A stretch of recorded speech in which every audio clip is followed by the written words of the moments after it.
Mengagumi kasih-Mu ya Tuhan. Kami mengagumi jalan-jalan-Mu dan rencana-Mu dalam hidup kami. Sekalipun kadang kami tidak mengerti kenapa sebuah kejadian Tuhan izinkan terjadi. Sementara kami tidak mengerti, kami mengambil keputusan untuk tetap melekat dengan Tuhan. Menunggu hikmat Tuhan, menanti-nantikan jalan-jalan Tuhan. Sebab firman-Mu itulah jalan bagi kami, harapan bagi kami. Dan Engkau menguatkan langkah kami, Engkau menerangi kehidupan kami. Dan kami bersyukur Tuhan, tangan-Mu yang perkasa tidak pernah meninggalkan kami. Kami kagum akan Tuhan, kami kagum akan kasih Tuhan. Terima kasih Bapa buat kasih Tuhan. Dalam nama Tuhan Yesus kami siap untuk belajar hidup ini. Amin. Berikan kemuliaan bagi Tuhan. Haleluya. Silakan duduk, Tuhan memberkati. Juga untuk yang di rumah yang lewat streaming, maka ini adalah ibadah kedua dan sekaligus juga sesi yang kedua. Bisa mencari rekaman di YouTube channel Betani Manado untuk sesi satunya, dan nanti sore mau datang lagi boleh atau menyimak di rumah. Nanti kalau sudah diupload maka itu sesi yang ketiga, melengkapi rangkaian seminar hari Jumat dan Sabtu khusus pasutri. Ya, tadi hari ini untuk keluarga. Nah, tema tadi pagi adalah strong family, keluarga yang kuat. Siang hari ini saya berikan tema adalah solid di masa sulit.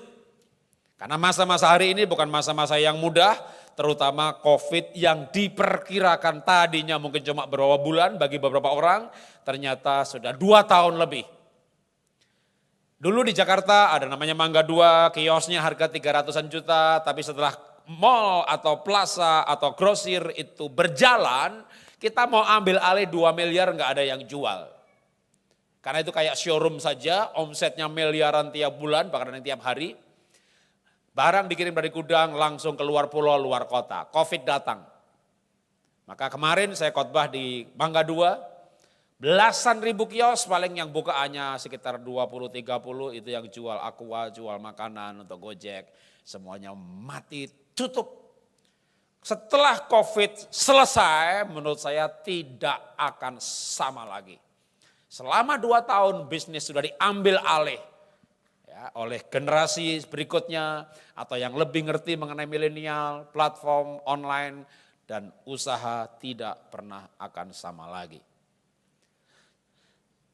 Perusahaan-perusahaan yang kuat juga bertumbangan walaupun muncul orang-orang kaya baru yang usaha dalam bidang kesehatan, suplemen, apotek, pengiriman barang ataupun online.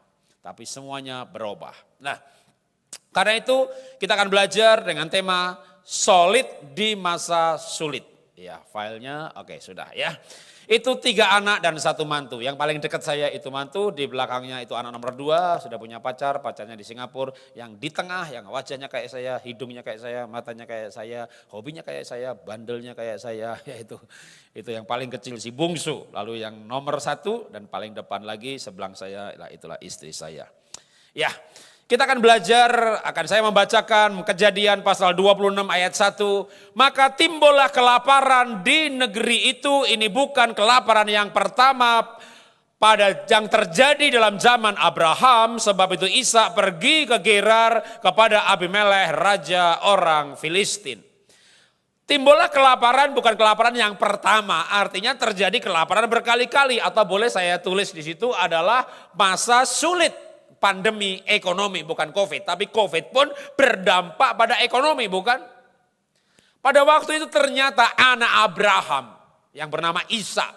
Dan Tuhan bersumpah demi namanya sendiri, aku akan memberkati engkau, aku akan memberkati anakmu. Dan inilah anaknya Abraham. Saksi hidup di atas bukit itu, di mana Yehova Tuhan bersumpah untuk memberkati. De facto harus pindah, bukan buka cabang. Setelah diberkati di Manado, Anda buka cabang di Kota Mobagu, di Mundung, di Tondano, di Topaso, di Bitung, Anda buka cabang. Tapi kalau bahaya, keamanan, atau rugi, baru pindah. Atau Anda nggak begitu, Pak Jarod saya mau pindah ke Aceh Pak, atau mungkin saya mau ke Cekoslowakia aja. Kenapa? Saya di Manado ini diberkati luar biasa, duitnya banyak, saya jadi malas doa. Saya mau pergi ke tempat penderitaan gitu Pak Jarod itu ya. Kayaknya enggak deh. Saudara pindah kalau Anda mungkin ada masalah di tempat yang lain, bangkrut. Itu saya tafsirkan, Ishak mengalami dampak itu. Dan apa yang terjadi pada masa itu di pasal 26 juga, maka dikatakan gimana mereka, Ishak dan Ribka suami istri. Setelah beberapa lama ia ada di sana, pada suatu kali menjengolah Abimelek, raja orang Filistin itu dari jendela, maka dilihatnya Ishak dan Ribka bercumbu-cumbuan dengan istrinya. Bercumbu-cumbuan ini Yahab. Yahab itu bercanda dengan mesra, artinya intim. Pada masa sulit intim, akrab. Wow, gimana dengan Bapak Ibu di sini pada masa sulit? Bapak pengen mengurangi stresnya di kantor, stresnya di pekerjaan, stresnya dagang, lalu mengajak istri bercanda. Dan istri menjawab, gak lucu. Gak usah bercanda, kerja, bayar tagihan. Tagihan gak bisa dibayar pakai ketawa, ngerti gak? Sadar, kerja gitu ya. Banyak orang pada masa sulit kehilangan lucunya lagi. Tapi menurut saya Ishak dan Ribka bercumbu-cumbuan intim sekali pada masa sulit. Lalu gimana caranya supaya kita bisa intim pada masa sulit? Yang pertama kebersamaan. Yang kedua jadi teman seperjuangan. Ada Papua, ada Aceh, ada Manado, ada Jawa, ada Batak. Kita bersatu sebagai negara, tidak pecah seperti Rusia. Kenapa? Penderitaan bersama dijajah Belanda 400 tahun ditambah dengan Jepang. Membuat kita berjuang bersama-sama, nilai sejarahnya terlalu mahal untuk negara ini bubar menjadi beberapa negara bagian. Perjuangan itu bonding. Saya menikah 32 tahun dan saya bukan pendeta, bukan majelis, saya pengusaha, usaha saya ekspor, marketing, berjumpa dengan klien, supplier, cari buyer di luar negeri, cari supplier di Indonesia, di kantor saya yang 8 lantai di BSD, halaman kami 2 hektar, perusahaan kami cukup besar dengan perusahaan nasional dengan stokis di 200-an kabupaten, namanya Iva Dasyat, saya dirikan dengan Pak Tomo tahun 92. Dengan posisi seperti itu, saya orang laki-laki yang juga mengalami pencobaan, digoda untuk selingkuh, ditawari bahkan. Kenapa saya setia? Saya berani bersaksi di hadapan Tuhan, saya tidak selingkuh, bahkan selingkuh hati. Tidak. Kenapa saya setia sama istri saya? Karena kalau saya mau bicara jujur, banyak gak ibu-ibu Manado, wanita Manado, gadis Manado yang lebih cantik daripada istri saya harus jujur berkata banyak. Tetapi menurut saya tidak ketemu wanita yang baik kayak dia. Bukan hanya baik, mau diajak susah. Saya keluarga Jawa, miskin, kecil, jualan es lilin, merantau sebelum ke Jakarta. Saya kuliah pun tinggal di pinggir sungai Ciliwung, di rumah liar di situ. Yang lain kosnya 80.000, 100.000, saya 10.000. Dia mau sama saya ketika miskin. Begitu menikah, tak ajak tinggal di pinggir kuburan Kuningan, Jakarta 3 tahun. Dia mau lagi. Lalu saya diberkati, lalu saya sukses. Ada wanita goda saya. Saya ingat bahwa istri saya adalah teman seperjuangan saya. Teman menderita. Nah kalau sekarang Bapak Ibu mudah-mudahan tidak mengalami. Tapi kalau diizinkan mengalami bangkrut, gagal, susah, menderita kembali. Itu peluang untuk suami istri, untuk keluarga. Berjuang bersama-sama. Jangan sampai suami berjuang karena dia bangkrut, istrinya, wah kamu tuh begini makanya bangkrut, kamu tuh keras kepala, dikasih tahu nggak tahu, maka sekarang bangkrut loh. Wah berantem terus, akhirnya suaminya merintis dari bawah. Pegawai dipecat semuanya kecuali satu sekretarisnya. Kerja bareng, usaha bareng, rintis bareng, sukses bareng, ya dia ceraiin istrinya, dia kawini sekretarisnya. Kenapa? Sekretarisnya teman perjuangannya. Berjuang bersama itu bonding. Bahkan ada pendeta akan cerai, ada pendeta akan selingkuh dengan siapa? Dengan pendoa syafaatnya, dengan tim pelayanannya yang berjuang bersama-sama. Karena itu kita perlu bersikap positif bahwa ketika ada kesulitan, jadikan itu sebagai bonding, teman perjuangan bersama. Nah, kalau bersama itu bersama apa saja? Ya cobalah bersama-sama cari uang. Ibunya kan pandai bikin sambal. Kenapa enggak ketika suaminya bangkrut, ibu bikin sambal? Bapaknya nganter sambal. Kalau sudah mantan itu harus dilupakan. Mantan apa saja, termasuk si mantan kalau yang dalam hati pacaran ya. Firman Tuhan berkata, yang lama berlalu, yang baru datang. Yang lama enggak berlalu-lalu, yang baru yang enggak datang-datang. Maka move on. Ya. Termasuk apa? Ya Pak, gengsi dong Pak, malu dong Pak. Saya kan dulu direktur, dulu saya manajer, dulu saya apa lagi namanya ya. Lo bangkrut, sekarang nganggur. Tapi masuk Pak direktur nganter sambel, bukan Pak direktur, mantan direktur. Buang gengsinya. Hidup ini mudah, yang susah itu gengsi. Gengsinya dibuang, hidup ini mudah. Hidup ini murah, yang mahal itu gengsi. Gengsi dibuang, hidup ini mudah dan murah. Maka ketika seandainya Tuhan izinkan, suami istri kerja bareng-bareng. Apapun juga pekerjaannya. Misalnya dalam kondisi seperti ini, bapaknya kena PHK, ibunya tidak. Ibu harus bersyukur. Bukan justru mengambil alih kepemimpinan. Bapak ibu tidak di PHK. Atau dibalik, mungkin ibu yang kena PHK. Bapaknya menjadi tonggak keluarga. Karena selama ini mungkin ada 2 tonggak, 2 pemimpin, 2 leader. Tuhan izinkan terjadi supaya mendatangkan kebaikan. Ibu harus cukup rajin dan mau bekerja. Tapi juga menurut saya bapak harus cukup rendah hati. Seorang direktur yang tidak kena PHK sekalipun, pengusaha yang bangkrut sekalipun. Gak ada salahnya istri masak, bapak cuci piring. Kan namanya teman hidup. Berarti teman cari uang. Teman pekerjaan domestik. Sebelum saya bangkrut, pembantu di rumah 3. Ada sopir pribadi, ada sopir kantor, sekretaris di kantor, sekretaris pribadi. Saya bangun pagi, saya bikin kopi buat istri saya loh. Saya bikin kopi buat istri saya. Saya bikin jus pro buat istri saya. Dan saya juga ya, buah-buah yang difermentasi. 2009 sampai hari ini saya produksi kefir. Bikin sendiri, tidak beli. Susu yang dikasih probiotik biangnya, saya bikin untuk saya, istri, anak-anak. Bahkan dulu saya mengajarkan pakaian dalam itu cuci sendiri. Walaupun ada suster, 3 anak, 3 suster. Ya, supaya apa? Rajin dalam hidup ini. Nah, ketika sukses ya mungkin nggak apa-apa ya, pakai sopir, pakai segala macam. Tapi ketika keadaan sulit, Iskak Ribka merantau. Dalam masa perantauan itu kan harus ngirit-ngirit, usaha dari awal, ibunya kerja, bapaknya petentang. Itu loh Pak Jarod yang bikin sakit hati itu Pak. Herodes atau itu Pak, gitu ya. Banyak ibu mengeluh soalnya, suaminya kayak Herodes, mukanya Firaun, tingkah laku Pontius Pilatus. Karena itu bapak-bapak, mari kita seperti Yesus yang merendahkan diri. Cuci kaki murid-muridnya. Bapak nggak usah cuci kaki istrinya, nggak usah. Cuci piring saja. Cuci kaki itu seremonial gitu ya. Kalau mau silahkan, aku nggak suka seremonial ya. Praktisnya saja, cuci piring. Amin ibu-ibu. Amin, ibu semangat.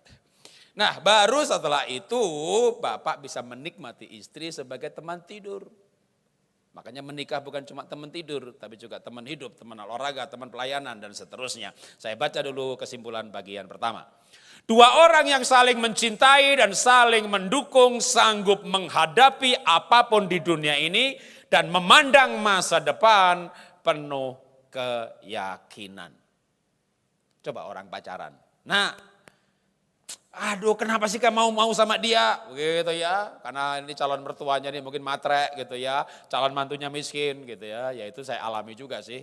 Saya orang Jawa, miskin, istri Tionghoa, cantik, putih imut-imut. Sebenarnya mertua saya itu calon mertua waktu itu, nggak ada masalah soal suku. Karena beliau adalah seorang gembala sidang, di mana jemaatnya 95% Tionghoa. Pak Gembala, anak saya dapat pacar Batak, anak saya dapat pacar Jawa, dan sebagai gembala sidang, pengajar di Sinode Tabernakel.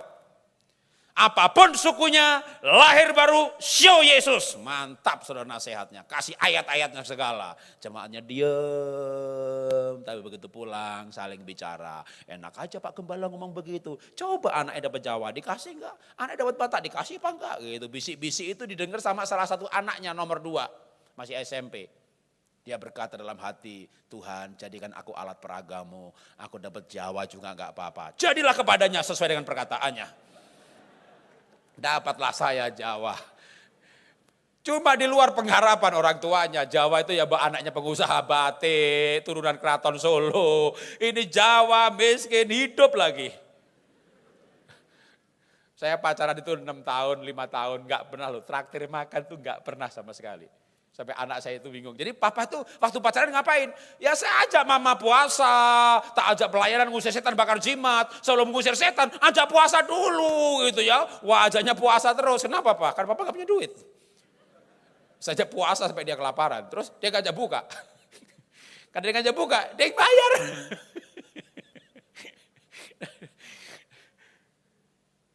Jadi penderitaan itu bonding.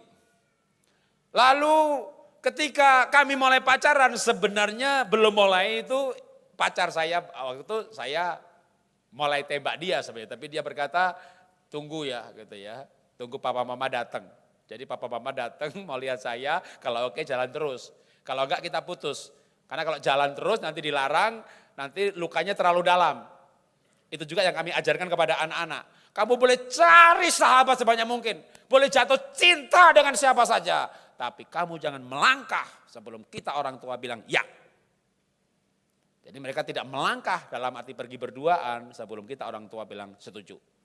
Dan setuju itu kadang kita minta akun Instagramnya, kita liatin dulu.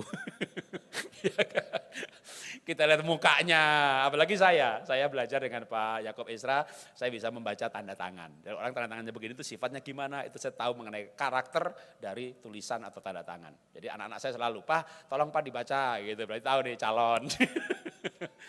Oke, kamu begini, dia begini, kebahagiaan kamu begini, potensi konflik begini. Saya bikin deskripsi kepribadian, personality, peluang kebahagiaan, peluang pertengkarannya, terserah kamu pilih apa tidak. Jadi saya juga nggak akan berkata ya dan tidak sebenarnya, tapi memberikan analisa. Ya. Nah, balik lagi ke kasus saya dan waktu itu masih calon pacar gitu kan. Calon mertua saya lihat saya, lalu berkata, janjian waktu itu, ketemunya di mana? Gitu saya bilang, ketemunya di gereja saja. Lalu pacar saya bilang, tapi papa mama mau lihat tempat kos kamu. Oh jangan. Itu kapal pecah, kamar berantakan, rumahnya, aduh bukan rumah lagi. Kos-kosan lain 100.000, ini 10.000. Anda bisa bayangin kayak apa kos-kosan yang lainnya 100.000, ini 10.000. Di Jakarta sekarang tuh 1,5 juta. Jadi kalau yang 150.000, udah bayangin ada. Tapi kata papa mama tetap pengen lihat. Aduh saya semalam-malam berdoa, Tuhan kalau bisa cawan ini lalu Tuhan.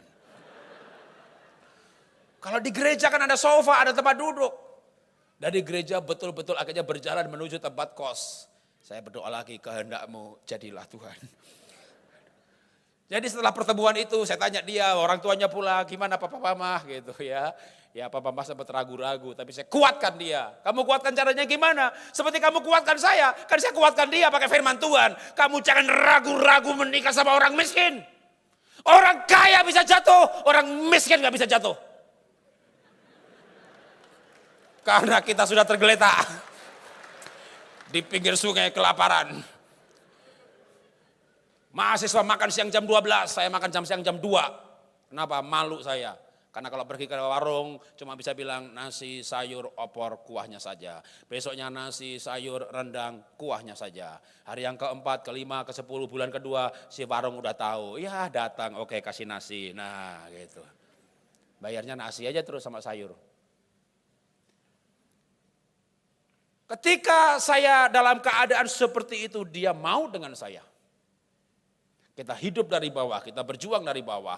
Dan dia yakinkan orang tuanya, Pak, dia miskin, tapi dia takut akan Tuhan. Dia miskin, tapi dia rajin.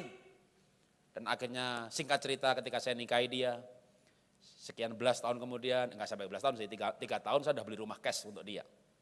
Tapi sekian belas tahun kemudian saya bisa beli rumah yang 1.500 meter halamannya, 1 meter 12 juta. Rumahnya besar, mertua datang untuk doa ucapan syukur. Mertua saya nangis loh, dia peluk anaknya. Kamu gak salah pilih. Baru sadar. Ya.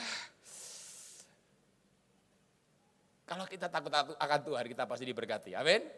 Suami-suami angkat tangannya. Pegang tangan istrinya. Yakinkan dia. Saya akan diberkati. Yang masih pacaran boleh juga. Pegang tangan pacarnya. Saya akan diberkati. Ibu tanya sama suami. Kapan? Akan. Akan itu apa sih? Akan itu namanya indah pada waktunya. Ya, percaya kairos Tuhan. Tapi ketika kita miskin, kita pacaran, orang jatuh cinta, menatap masa depan penuh harapan. Betul? Dua orang yang saling mencintai, sanggup menghadapi apapun juga. Kenapa banyak bapak ibu gak sanggup lagi hidup ini? Banyak istri pengen mati. Banyak istri itu pengen mati loh Pak Jarod. Saya gak kuat Pak. Gak kuat. Pengen mati aja. Ketemu saya pengen mati. Tahun depan khotbah di situ, ya masih hidup. Tambah lagi anaknya.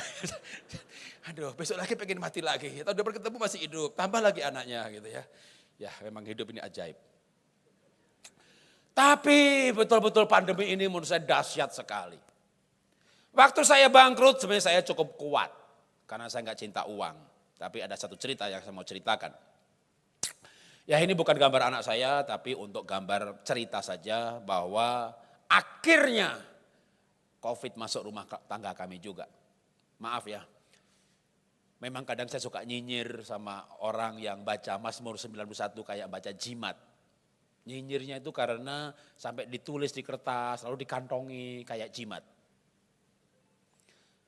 Saya pun juga membaca juga, tapi seandainya Tuhan tidak lindungi, apa kita memurtad? Lalu sampailah malapetaka COVID itu datang ke rumah kami. Anak saya ketularan dan dia nulari 18 orang sekantornya.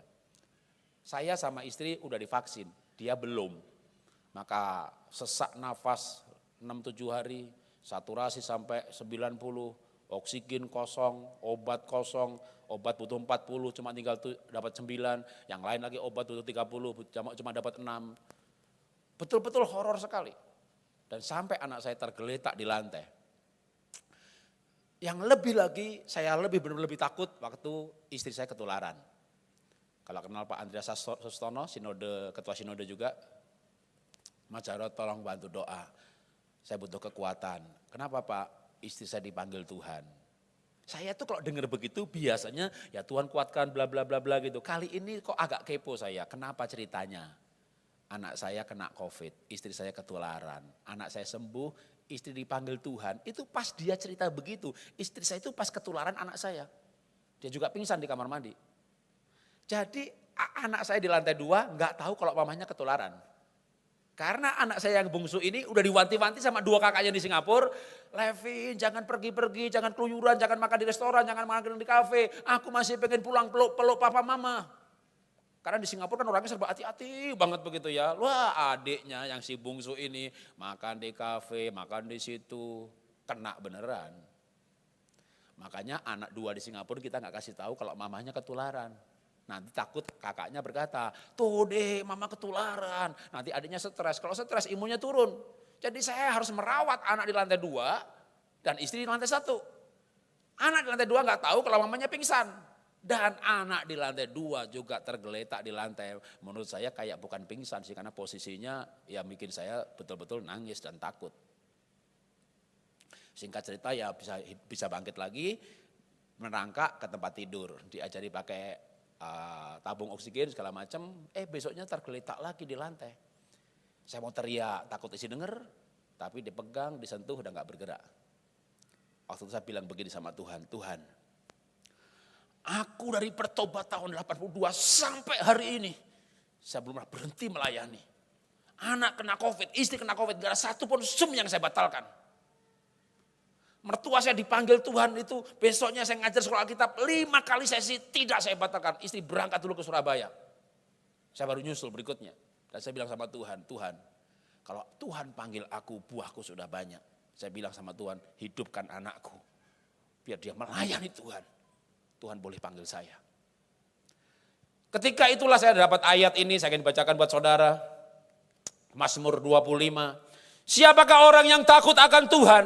Kepadanya Tuhan menunjukkan jalan yang harus dipilihnya. Orang itu sendiri akan menetap dalam kebahagiaan. Dan anak cucunya akan mewarisi bumi. Tuhan bergaul karib dengan orang yang takut akan dia. Dan perjanjiannya diberitahukan kepadanya. Ayat ini mungkin gak berarti bagi saudara. Tapi berarti bagi saya, yang anak saya tergeletak 2 kali di lantai dalam posisi yang bagi saya nggak bisa berkata anak saya mati hidup lagi.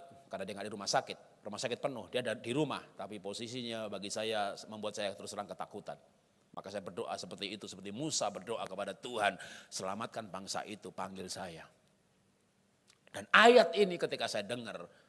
Tuhan itu berkata, di rumah ini nggak akan ada kematian. Kamu dan anakmu, keluargamu melayani Tuhan. Tapi saya memandang momentum itu, Juli tahun lalu itu. Bagi saya sampai hari ini perpanjangan hidup. Maka ketika saya bangkrut, saya rugi segala macam, saya makin giat melayani Tuhan. Yang lain begitu bangkrut, ngambek, nggak mau melayani Tuhan, saya makin tergila-gila melayani Tuhan. Karena bagi saya itu adalah kesempatan kedua dalam hidup saya. Saya sudah menawarkan diri kepada Tuhan. Tuhan sembuhkan anak saya, bangkitkan anak saya. Kalau mau panggil saya. Dan yang lebih lagi saya bersyukur mulai hari itu saya betul punya pengharapan. Karena lihat nafasnya itu cekuk. Itu 5 hari ada kali nafasnya tersengal-sengal kayak maaf nih, kayak anjing keselak. Cekuk. Saya belum. Anda merawat orang COVID di rumah. Ada mertua umur 79 tahun. Istri tergeletak sudah ketularan. Pembantu saya 2 pulang kampung anak sakit, yang 1 tergeletak juga. Jadi pembantu itu diharapkan untuk masak. Lah sekarang tergeletak, nggak bisa masak. Untung aja istri saya juga nggak bisa masak, tapi dia pandai Gojek dan GoFood. Jadi dia atur dulu, tapi saya bilang sama istri ketika dia mulai pingsan, kamu jam 6, jam 7 harus tidur. Nggak boleh rumah ini saking melayaninya lalu kamu harus tidur, biar aku jaga malam. Nah sebelum tidur dia atur dulu ya. Beli makanan buat anak apa, buat orang tua apa, buat saya, buat membantu gitu ya. Lalu dia tidur. Ya, saya Zoom jam 7 sampai jam 9. Saya WA anak dulu, kalau butuh makan tunggu papa selesai Zoom. Enggak ada satupun pelayanan yang saya batalkan. Anak malam-malam bangun, aku pengen makan yang lain. Ya aduh. Saya ini cukup milenial ya, YouTuber, Facebooker, tapi di gadget saya, di HP saya itu betul saya tidak install yang namanya Gojek, GoFood dan sebagainya. Kenapa enggak? Karena saya punya istri itu penolong yang ajaib. Apapun yang saya butuhkan, saya tinggal berfirman, yang tidak ada menjadi ada. Dia beli, dia bayar. Gak pakai kok mahal, kok larang, kok apa enggak. Dia beli, dia bayar, udah. Maka saya nggak install. Nah begitu COVID istri tidur jam 6 tidur beneran. Udah tidur pulas. Anak minta, aduh pak aku pengen omelet. Ya sudah kalau gitu papa masakin. Papa nggak beli. Papa nggak install. Papa nggak bisa beli kemana. Mama udah tidur istirahat. Kita nggak bilang kalau mamanya kena COVID. Papa bisa masak. Pak Jarot.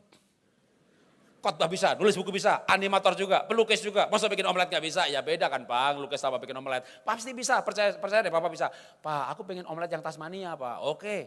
Pakai keju kan? Iya, tunggu dulu pak. Gak pakai minyak ya pak ya, susu dipanasin baru telur dimasukin. Oke papa bikin, weh itu ya. Saya masak omelet buat anak saya. Saya pergi ke dapur, saya masak saudara. Sambil nangis, enggak, kan Mazmur berkata bahwa Tuhan menghibur. Bahwa Tuhan orang itu akan menetap dalam kebahagiaan.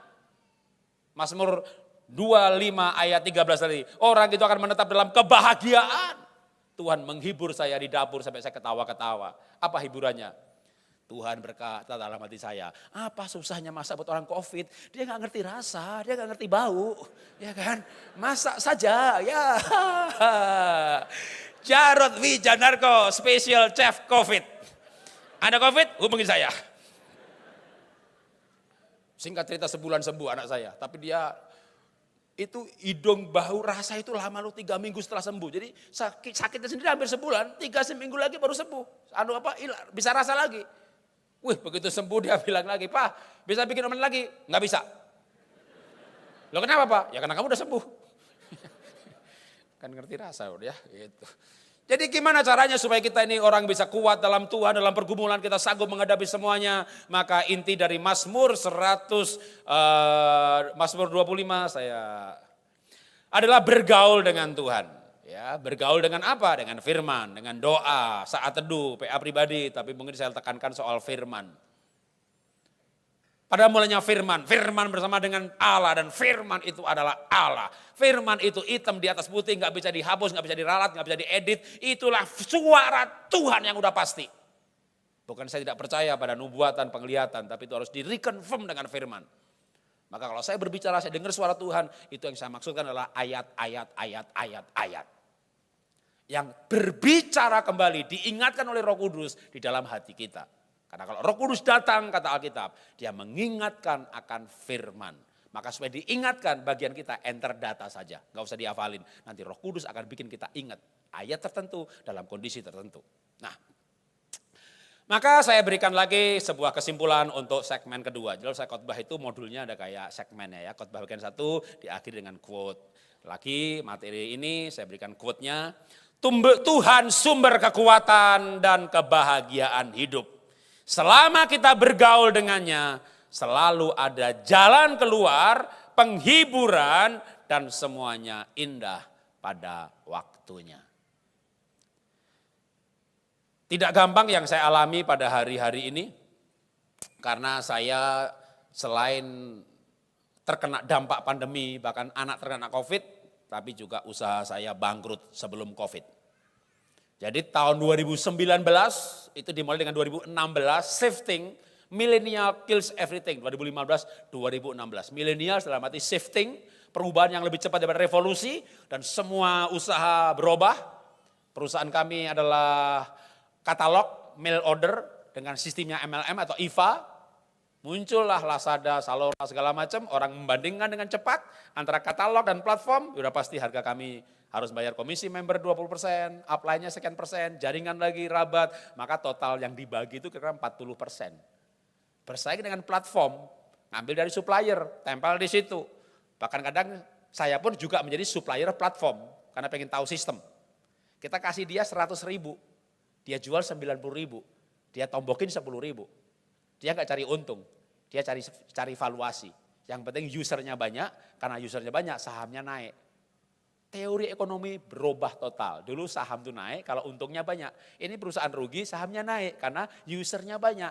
Waduh, mana bisa kita bersaing dengan perusahaan yang nggak cari untung? Maka bangkrutlah kami. 2019 kami bangkrut, kami punya utang sisa di bank minus 17 miliar.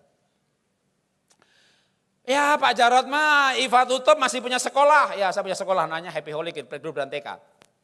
Tapi karena sekolahnya TK, ceritanya lain dengan SD, SMP atau kuliah. Di mana school from home tetap bayar SPP. Lah Playgroup TK. Ceritanya begini, ketika COVID-nya masuk tahun kedua, TKB-nya lulus. Ya kan? TK aja TKB. Bahkan di tahun pertama itu 2020 itu udah terjadi, playgroup-nya nggak ada yang daftar. Kenapa? Kan sekolah di rumah. Nggak ada orang tua bilang begini, Pak Jarod anak saya usia playgroup Pak. Kan sekarang ini sekolah di rumah. Playgroup itu kan kelompok bermain. Jadi anak saya biar bermain di rumah, saya membayar SPP-nya. Itu nggak ada yang begitu. Jadi TKB-nya lulus, TKA, TKB, playgroup-nya kosong. Murid hilang sepertiga. Untungnya hilang, pas untuk operasional. COVID diperpanjang, TKB-nya lulus, TKA jadi TKB, TKA kosong, playgroup kosong. Kami masuk dalam kesulitan juga ekonomi, betul-betul. 2020 saya bilang sama anak saya di Australia, kamu pulang. Aku mau kerja di sini, aku mau punya pacar boleh, aku mau begini begitu. Dulu papa sekolahin kamu gak dapat beasiswa, dua kakaknya dapat beasiswa. Bahkan tiap bulan dibayar $1.200 oleh pemerintah Singapura, adiknya kagak. Kosnya 1.500, biaya hidup 1.500, sebulan udah $3.000. Australia dolarnya naik terus, sudah 35 juta sebulan. Kuliahnya $30.000 sebulan, udah 400 juta setahun. $30.000 setahun, jadi udah 450 juta setahun. Gak cukup 1 miliar satu tahun. 4 tahun, 4 miliar, gak masalah. Kita omset 1 bulan bisa 40-50 miliar. Kita kerja 1 bulan bisa makan 3 tahun. Tapi begitu bangkrut. Begitu bangkrut saya bilang sama anak, nak, begitu dia lulus, emang dia kerja sebenarnya, tapi kerjanya itu karena dia art, desain, freelance. Nggak nyandak, tiap bulan harus nombokin $500. Ketika sukses nggak masalah, mau $500, mau $5.000, begitu bangkrut minus 17 miliar di bank, saya bilang sama anak, pulang. Jadi 2020, bahkan sebelum itu saya udah jual mobil, untuk menyelesaikan kuliah anak itu jual mobil, jual emas, jual apa. Saya deposito udah dicairkan sebelum waktunya, udah habis. Itu 2020. Maret 2020, akhirnya saya bilang sama istri setelah anak-anak di Jakarta. Ini masa di PHK di mana-mana, kamu pulang. Ya kita berharap Tuhan kasih pekerjaan, tapi kita siap-siap long march. Saya tanya sama istri, kita serius sekarang. Karena saya biasanya tuh di rumah ketawa melulu, jarang serius. Saya bilang saya serius, saya bilang sama istri saya, yang kita punya duit bisa berapa bulan. Termasuk untuk nombokin sekolah nanti, kalau muridnya berkurang seperti ini. Saya kaget sih dengan laporannya. Karena dia lapor, uang kita hanya untuk cukup 3 bulan. Maret 2020. April, Mei, Juni 2020. Sampai hari ini belum mati-mati. Maka waktu bangkrut dan utang, saya punya lagu kesukaan. Walau ku tak dapat melihat semua rencanamu Tuhan, namun hatiku tetap memandang padamu, kau ada untukku. Anak tergeletak, blak, posisinya mengejutkan. Walau ku tak dapat berharap atas kenyataan hidupku. Kenyataannya saya bangkrut. Kenyataannya saya punya utang. Kenyataannya gak punya saldo. Kenyataannya anak sakit. Kenyataannya rumah sakit penuh. Namun hatiku tetap memandang padamu, kau ada untukku. Kadang-kadang kita gak mengerti ya, kenapa Tuhan izinkan terjadi. Tuhan, aku orang miskin yang merantau ke Jakarta, aku kerja keras, aku bangun perusahaan, aku punya impian gak macam-macam. Tuhan lihat hidup saya, apa saya punya mobil mewah, apa saya punya baju bermerek, apa sepatu saya mahal. Semua saya hidupi, saya jalani dengan sangat-sangat sederhana. Saking sederhananya sampai istri saya, anak saya itu kadang, "Pak, pakai baju yang pantas sedikit dong, Pak." Gitu. Saya masih bandel, pakai baju yang sangat sederhana. Saya bertobat waktu saya ngantar istri pakai baju nasional yang keren. Saya pakai batik yang beli losinan di Tanah Abang. Saya ngantar dia isi bensin. Pegawai bensinnya berkata, "Mas, udah lama kerja sama ibu." Itu saya bertobat, saudara. Saya ceritakan sama anak saya. Nah, mau papa dibilang sopir. Memang papa itu penampilannya begitu, Pak. Sadar. Aduh. Tapi itu saya pakai bilang, tapi itu saya gunakan untuk alasan kepada Tuhan. Tuhan, lihat hidup saya. Saya pengen pensiun dengan sebagai komisaris, punya usaha, melayani dengan tanpa tujuan. Tapi Tuhan izinkan bangkrut. Kenapa Tuhan? Enggak ada jawaban. Walau ku tak dapat melihat semua rencanamu. Saya enggak tahu rencana Tuhan. Saya tahu rencana saya punya rencana. Kalau rencana Tuhan yang saya tahu adalah Yeremia 29 ayat 11. Aku tahu rancangan apa yang ada padaku mengenai kamu. Demikian firman Tuhan, bukan rencana kecelakaan. Rencana masa depan penuh harapan. Tapi de facto saya bangkrut. Tapi saya tidak mundur dari pelayanan. Ketika saya tidak mengerti, saya memilih untuk tinggal di hadapan Tuhan. Maka nanti baca di rumah ya, Mazmur 73. Ayat 18 sampai 21. Ketika hatiku pahit dan tulang pinggangku tertusuk-tusuk rasanya. Aku dungu seperti hewan. Kadang kalau pergumulan berat ya, pinggang bisa sakit loh. Dan kita seperti orang dungu. Tapi Mazmur berkata, tetapi aku tetap di dekatmu dan melekat di dekatmu. Jadi kalau kita bergumul berat, seberat apapun, sampai pinggang rasanya ditusuk-tusuk atau ulu hati ditusuk-tusuk. Kalau Anda pernah bergumul yang berat, Anda ngerti maksud saya. Dalam kondisi seperti itu pun kita harus dekat sama Tuhan. Nah, dekat sama Tuhan ini kan teologisnya, praktisnya bagaimana ketika uang tinggal sedikit. Maka Filipi pasal 4 ayat 11. Kukatakan ini bukan karena kekurangan, sebab aku belajar mencukupkan diri dalam segala keadaan. Kenapa kita harus mencukupkan diri? Karena Ibrani pasal 13 ayat yang kelima berkata, ya, cukupkanlah dirimu dengan apa yang ada padamu, karena Allah berfirman, sekali-kali tidak akan membiarkan, aku sekali-kali tidak akan meninggalkan. Ketika Tuhan izinkan pencobaan, bangkrut, gagal, ditipu, rugi, duit habis, mencukupkan dengan yang ada. Kita enggak mencukupkan, utang sana, utang sini, kemplang sana, kemplang sini, Tuhan biarkan, Tuhan tinggalkan. Tapi kalau kita mencukupkan, Tuhan menyertai, Tuhan tidak meninggalkan, Tuhan tidak membiarkan. Dalam hidup ini, situasi apapun juga, mau di tanah Kanaan, mau di padang gurun, apa yang penting? Yang penting itu penyertaan Tuhan. Karena kalau Tuhan menyertai, di padang gurun ada mana? Burung puyuh didatangkan. Batu dipukul keluar airnya. Karena itu penyertaan Tuhan. Tapi Tuhan menyertai kalau kita mencukupkan. Tapi gimana mau cukup Pak? Kalau uangnya sedikit. Oke, saya ulangi lagi perkataan saya. Hidup ini murah. Yang mahal itu gengsinya. Ya, yang mahal itu gengsinya. Jadi anak pulang dari Australia, 4 tahun di Australia, ya pulang Jakarta, minum kopi, pakai Gojek, beli kopi, tak lihat harganya 20.000, saya bilang nak, di Indonesia papa bangkrut itu terakhir kamu minum kopi yang 20.000. Murah Pak, cuma $1. Otakmu masih dolar, kamu tinggal di Jakarta. Tapi kan cuma 15.000, 20.000. Saya bawa dia ke Indomaret, ke Alfamaret, lihat kopi kapal api, ini coba lihat cuma 12.000. Ini bisa 15 gelas, enggak sampai 1.000.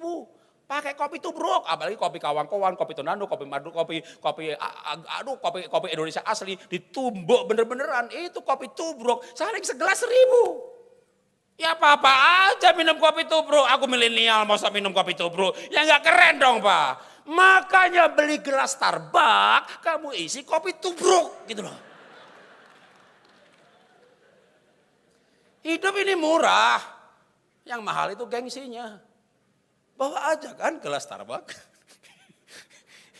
Di mobil ada termos, air panas, udah diisi kopi yang tahan berjam-jam. Mau turun dari mobil, ketemu klien, ketemu buyer, ketemu pelayan Tuhan yang lain, isi gelas Starbucksnya. Hidup ini bisa disiasati. Hidup ini murah. Waduh, COVID harus banyak suplemen, vitamin E. Wah, suplemen mahal. Dulu saya usahanya banyak. Punya PH animasi, punya IFA, punya itu. Tapi begitu bangkrut. Aduh, suplemen yang murah ya makan langsung aja lah. Vitamin E, wah ada di kacang. Saya bilang sama istri, beli kacang.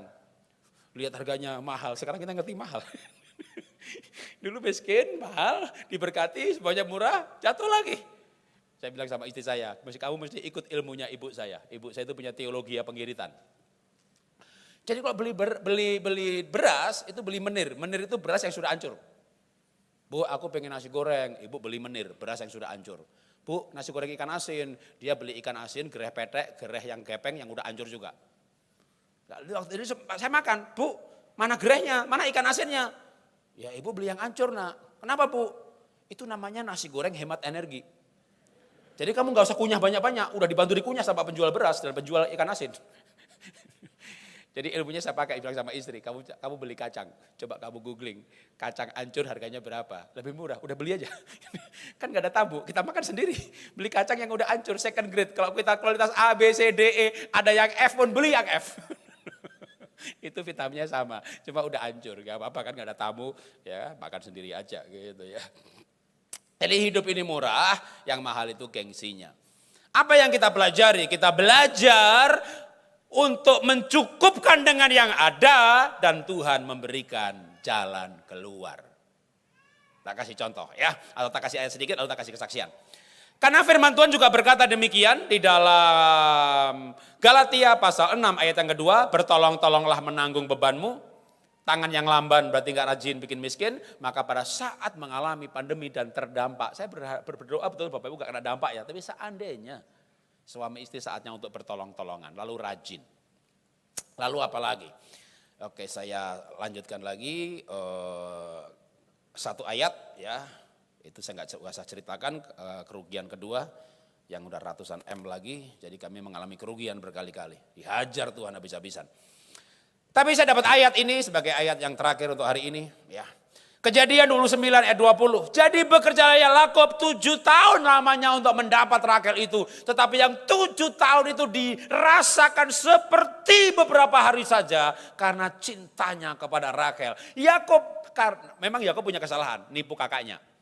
Gara-gara nipu kakaknya, bapaknya punya berkat warisan harusnya untuk 2 anaknya, Esau dan Yakub. Yakub harus lari meninggalkan orang tuanya, enggak bawa warisan.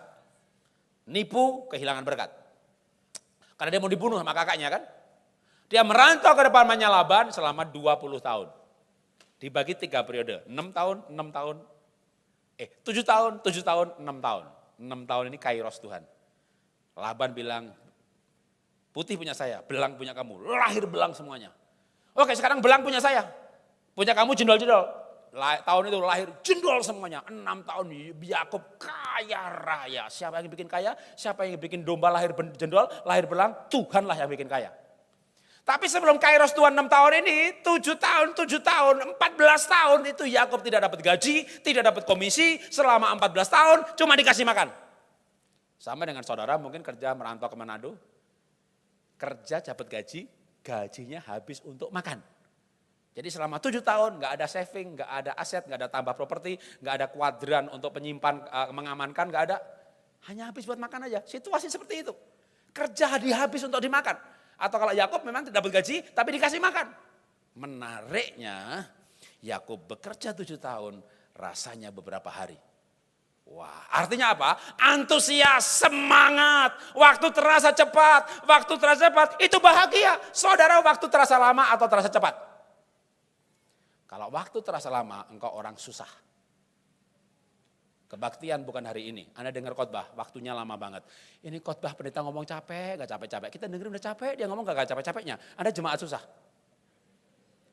Anda tidur, bangun jam 1, tidur lagi, bangun jam 3. Lama banget sih gak pagi-pagi. Engkau orang susah, susah tidur. Anda kerja di kantor kemarin, hari Senin sampai Sabtu atau Jumat, ceklok jam 8, ceklok. Jamnya bergerak, etek, lama banget kayaknya. Engkau orang susah, jam 12 sore, istirahat, makan siang, ketemu pacar, ketemu teman, ngobrol, apa yang terjadi? Karena senang. Cepet banget udah jam 1, kerja lagi, ceklok, etek, lama banget waktunya. Engkau orang susah. Kalau engkau bahagia di gereja, engkau orang menderita. Engkau kebaktian cuma seminggu sekali. Engkau bekerja Senin sampai Sabtu. Engkau Senin menderita, Sabtu menderita, Selasa menderita, Minggu, aduh bahagia sedikit. Senin menderita lagi. Kalau engkau orang bahagia di kantor, orang bahagia bekerja, Senin bahagia, Selasa bahagia, apalagi Minggu. Tapi kenapa ini Yakub dia bekerja dan dia 7 tahun rasanya beberapa hari? Karena dia cinta Rakel. Rakel itu makanan apa sih? Rakel itu pasangannya Yakub. Ya, karena dia cinta pasangannya, kerja antusias. Sekarang masing-masing lihat pasangannya. Saya juga melihat pasangan saya. Loh, ibu jangan lihat saya bukan pasanganmu, aku udah punya. Masing-masing lihat pasangannya, udah? Oke, sebentar aja ngelihatnya. Saya tanya ya, waktu ngelihat tadi, bapak atau ibu semangat bekerja atau gimana? Loh, kok jawabannya ketawa? Yang pacaran, tunangan, lihat pasangannya. Semangat Pak, saya double job Pak. Malam saya kerja online demi biaya pernikahan. Wow, pacaran, tunangan, lihat pasangannya semangat bekerja. Yang sudah menikah, mau muntah Pak. Saya enek Pak lihat suami saya Pak. Darah tinggi saya naik Pak lihat istri saya. Lu kenapa Bapak darah tinggi naik lihat istri saya? Pak Jarod, saya ini pengusaha Pak, menghadapi debt kolektor yang keras, saya sanggup Pak. Kenapa? Dia datang cuma sebulan 2 bulan sekali. Istri saya itu debt kolektor seumur hidup Pak. Dia tagih sampai habis. Semuanya diminta. Laki-laki belum menikah. Masihkah kau pengen menikah? Anda akan ditagih sampai habis. Makanya anak laki-laki tanya bapaknya, Pak, berapa sih biaya pernikahan? Nak, aku enggak tahu nak, sampai sekarang belum lunas-lunas. Semuanya diminta sama ibumu. Kalau saya nggak usah diminta aja tak kasih gitu kan. Jadi kalau saya nggak merasa mahal ya. Karena punya dia, punya aku juga. Punya aku, punya dia gitu loh ya. Menikah itu punyamu, punyaku. Punyaku, punyamu gitu. Tapi kan ibu-ibu enggak ya. Ibu-ibu bekerja nih. Waduh ibu bekerja. Pak, uangmu tuh uangku. Uangku tuh uangku. Ini yang bikin perceraian tuh ini saudara. Loh, enggak begitu. Ya, tapi itu susah banget, memang soal uang itu susah sekali ya. Ibu-ibu harus belajar, uangmu, uangku, uangku, uangku. Udah gimana sih? Ulangi dengan benar. Uangmu, uangku, uangku dalam nama Yesus, uangmu juga. Gitu. Ini cinta uang ini kalau nggak dalam nama Yesus gitu nggak putus-putus saudara ya. Tapi kembali kepada Yakob, Yakob tuh cinta Rakel. Kenapa saya bangkrut, saya masih tabah? Karena saya punya istri yang mencintai saya punya anak yang mencintai saya. Mungkin itu lebih mudah bagi saya untuk menjalani hidup. Tapi saya juga belajar satu hal. Yakob bekerja dengan bergairah karena dia cinta. Tak ambil esensinya ya, karena cinta. Jadi kita bisa bekerja untuk orang yang kita cintai. Itu bikin semangat. Atau kita bekerja pada bidang yang kita cintai atau passion. Saya akan akhiri dengan kesaksian ini lalu kita selesai ya. Nah ini passion saya waktu saya bangkrut di usia sudah hampir 60 tahun. Lalu akhirnya saya mau ngapain? Saya pernah jadi agen asuransi tapi gagal. Akhirnya saya ngelukis, saya upload, saya ngelukis, saya upload lagi, saya ngelukis, saya upload lagi. Dan ajaib. Dari tahun 2020 Maret. Saya sudah membuat kira-kira 250 lukisan dalam 2 tahun. 52 minggu, 104 minggu saya bikin 200-an lukisan. Jadi sebulan saya bikin 8 lukisan. 80% laku terjual. Saya bukan jual obat, saya bukan jual vitamin. Lukisan kan kebutuhan nomor berapa ya? Tapi saya menganggap ini bukan karena lukisan saya bagus, tapi itulah pemeliharaan Tuhan. Waktu saya bangkrut, Tuhan, aku menginjak usia hampir 60. Ya waktu itu masih 58. Ya, sekarang ini berapa bulan lagi 60. Terus mau rintis usaha baru. Lihat dunia sudah digital, milenial. Biar anak-anak lah yang diberkati. Tapi kan saya juga nggak mau merepoti jadi sandwich generation. Yang hidup dari menekan lapisan di bawahnya. Orang tua yang hidup dari anak itu namanya sandwich generation, lapisan paling atas yang menekan anaknya. Saya nggak mau. Saya bilang sama istri, kamu makan dari saya, bukan dari anak. Jangan minta anak. Jangan minta harapan anak. Mereka membantu kita terima. Tapi biarkan mereka punya kepentingannya masing-masing. Lalu saya mulai ngelukis. Lalu mulai upload. Upload di Facebook. Nggak ada yang laku. Karena Facebook itu follower saya emak-emak semuanya. Walaupun saya punya 8 akun Facebook. Masing-masing friend temannya 5.000. Digiring ke halaman. Inspirasi pernikahan itu saya, inspirasi didik anak itu saya, inspirasi sehat itu saya, inspirasi sukses itu saya, tapi ada halaman Jarod Wijanarko itu yang paling aktif. Saya post di situ, setahun paling laku cuma 1. Jadi lakunya di mana? Di Instagram. Post Instagram karena followernya 48.000, laku. Baru jalan 3 bulan, Instagram saya dihack. Jadi kayak kita ini bangkrut, usaha bikin lukis lewat Instagram laku, seminggu laku 1. 3 bulan Instagram dihack. Nggak berhasil mengembalikan. Tapi ajaibnya Tuhan. Nggak lewat Instagram pun selalu ada aja yang beli. Maka kalau tadinya walau ku tak dapat melihat semua rencanamu Tuhan. Nyanyi nangis. Di rumah tuh begitu. Kalau khotbah ya lucu, karena semua orang kan Pak Jarod, jemaat tuh seneng sama Pak Jarod, lucu gitu. Jadi ya Bapak lucu lagi ya gitu. Bangkrut, duit habis, suruh lucu, itu menderita banget deh. Sekarang udah lewat sebenarnya, kalau kadang nangis tuh nangis karena merasakan kebaikan Tuhan. Tapi dulu tuh bener-bener, aduh anak sakit, tergeletak, gak ada duit gitu. Tapi begitu lukisan mulai laku, bisa makan seminggu, lukis lagi laku, aku punya lagu berubah. Ya, ganti bukan lagu yang walau ku tak dapat berharap atas kenyataan. Itu lagu ketika belum lukis, tapi habis bangkrut.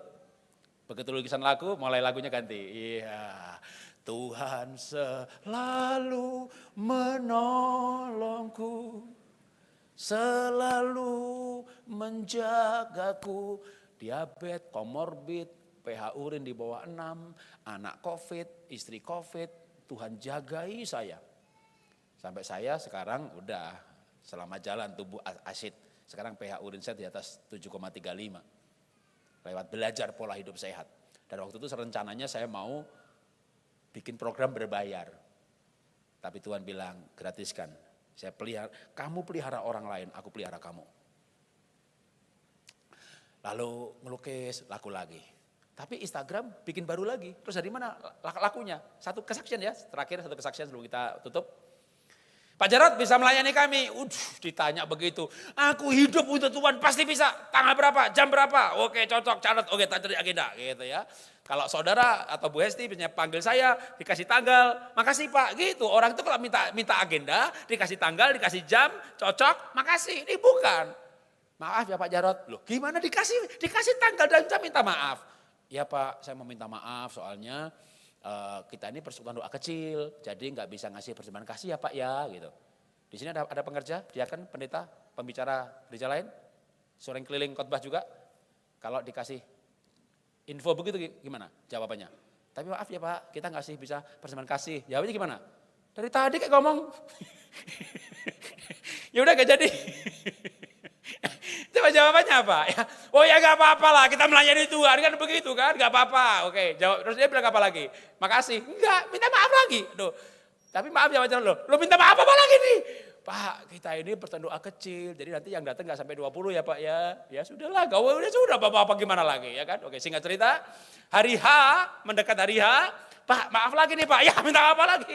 Ini COVID merebak lagi Pak, jadi kita tidak onsite Pak. Kita maaf ya Pak, online. Oh kalau itu bukan minta maaf, saya terima kasih. Udah persekutuan doa kecil, pergi jauh-jauh, ada ongkos bensin, gak dapat PK, ganti Zoom. Itu gak usah minta maaf, itu haleluya. Zoom dimulai. Sesi tanya jawab. Tahu gak pertanyaan pertama apa? Pak Jarod tolong dong nomor WA-nya ditulis biar kita tahu. Ada pembicara di sini? Ada hamba Tuhan di sini? Kalau ada pertanyaan dimintain nomor WA-nya apa? Jawabannya? Hubungi sekretaris saya, hubungi panitia tahu nomor saya.